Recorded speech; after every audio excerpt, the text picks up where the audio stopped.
Muito bem, pessoal. Será que existe a possibilidade da gente tirar aquele restinho de gordura abdominal? E se sim, como fazemos? Então vamos lá, já clica no gostei, se inscreva aqui no canal.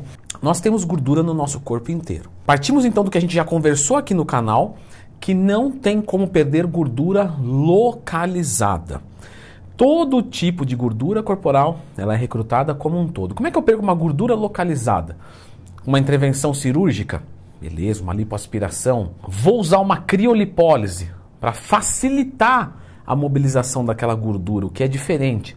Você vai perder gordura como um todo. Só que você força o organismo a buscar um pouco mais dali, força entre aspas. Quando você fala de uma ioimbina, mesma coisa. Leandro Twin já fez vídeo sobre ioimbina, já, se tiver uma dúvida, Leandro Twin mais tema. Ela facilita a queima de gordura nos locais que você tem um pouco mais de dificuldade. Porém, você sempre vai perder gordura como um todo. Entendendo essa luta, então vamos sair para o pau. Dieta, treinamento, aeróbico. E vamos perdendo quilos e quilos de gordura, vamos indo, vamos ganhando massa muscular. E aí vai vindo aquele finalzinho de cut, veio aparecendo tudo maravilhosamente como manda o mandamento. Mas aí você percebe que aquela gordurinha final ainda não saiu. E você já fez todos os processos que são interessantes. Leandro já ensinou desses processos aqui no canal, já, de todos. Como calcular os macros, como fazer um cut, etc. Como montar uma dieta cut passo a passo com a tabela aberta. Tudo certinho aqui. Entretanto, isso é dia a dia meu. Pelo menos uma vez por semana algum aluno me pergunta isso. É incrível. Como eu perco esse restinho de gordura abdominal? E pessoal, simplesmente é continuando esse processo. Porém, nós caímos em um paradoxo. Porque se eu continuar nesse processo, eu já estou tão magro, meu rosto está estranho, eu estou frango já, e eu não cheguei ainda nesse objetivo que é tirar toda essa gordura. Se eu continuar, eu vou ficar catavélico, sabe, monstro mesmo, coisa de a múmia. Então, o que eu faço? Não tem jeito.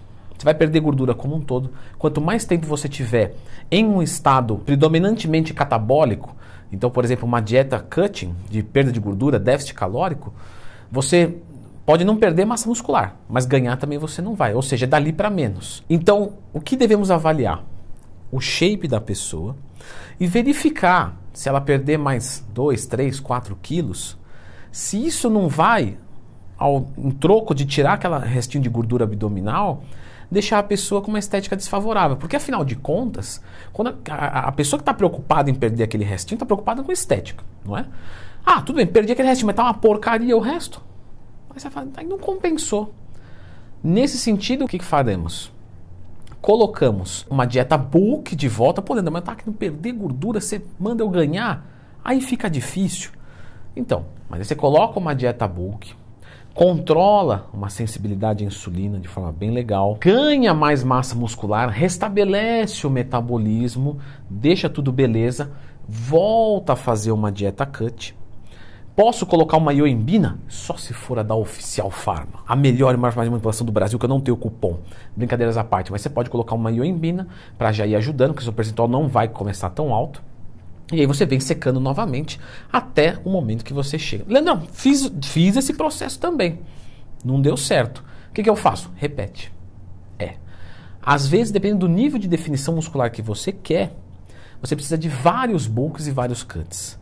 Normalmente você vai precisar de vários bulks e vários cuts. Isso é uma ilusão de um iniciante da musculação achar que vai fazer um bulk e vai aumentar 30 quilos, vai fazer um cut e tirar 15 e virou fisiculturista. Pô, mas eu estou há 5 anos tentando aqui, não consegui ainda.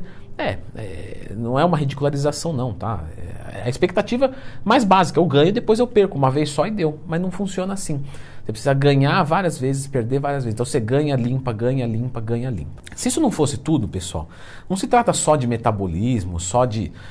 quando você tem mais massa muscular, é mais fácil você definir. Porque o percentual de gordura em cima do peso total. Quanto mais peso magro, menos percentual de gordura eu vou ter. 100 quilos, 10%, 10 quilos de gordura. Se eu aumentasse minha massa muscular e pesasse 200 quilos com 10 quilos de gordura, eu teria 5% de gordura corporal. Então, a gordura corporal é o nosso estoque energético, é a nossa sobrevivência, é o nosso manual de vida. Então, ficar com isso muito baixo não é produtivo para o corpo. Porém, se você aumenta a quantidade de massa muscular, você consegue manter a mesma quantidade de gordura que é ideal para o corpo, apresentando um percentual de gordura baixo. Então você precisa construir massa muscular. Outra coisa, algumas pessoas têm um restinho de gordura. Não é gordura. Você pega na pele da pessoa, tá fininha. Só que porque ela tem um pouquinho de flacidez, ela acha que aquilo é gordura. E não é. Então se você pegar na pele e ela estiver fininha, isso é um excesso de pele. Como é que eu melhoro o excesso de pele? Aumentando a massa muscular. Vou meter pau então no abdômen, meter pau na lombar e vamos que vamos? Não está errado, mas não é tudo.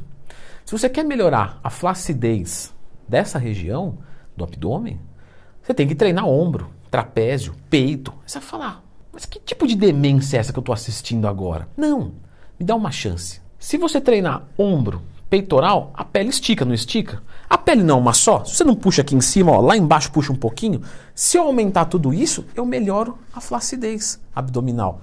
Então, esse é o tipo de ilusão que o pessoal acha que vai melhorar a região do abdômen só fazendo abdominal e perdendo gordura. Você precisa de hipertrofia no seu corpo inteiro para conseguir reduzir a flacidez abdominal. Você melhorando o trapézio, puxa para cima. O peito puxa para cá e assim você vai conseguindo se livrar disso. E aí quando você terminar o cut, a pele está mais esticadinha, está melhor. Então o resumo da ópera é, você precisa de alguns cuts e alguns bulks para conseguir chegar no nível de definição que você quer. Um outro ponto muito importante, é claro, é a questão da retenção de líquidos. Então algumas pessoas estão finalizando um cut, só que ainda estão com líquido retido. Isso é difícil acontecer? Porque quando você está fazendo um cut, você já está consumindo muito pouca comida, automaticamente muito pouco sódio, muito pouco carboidrato, automaticamente muito pouco glicogênio, automaticamente menos fluidos corporais. Mas pode acontecer de você ser uma pessoa que exagera em tempero, em sal, ou está comendo muita salada e está temperando demais. Então você pode tentar reduzir o consumo de sódio, colocar ali 2 litros de chá verde, chá de hibisco, cavalinha e verificar se isso melhora a estética do seu shape.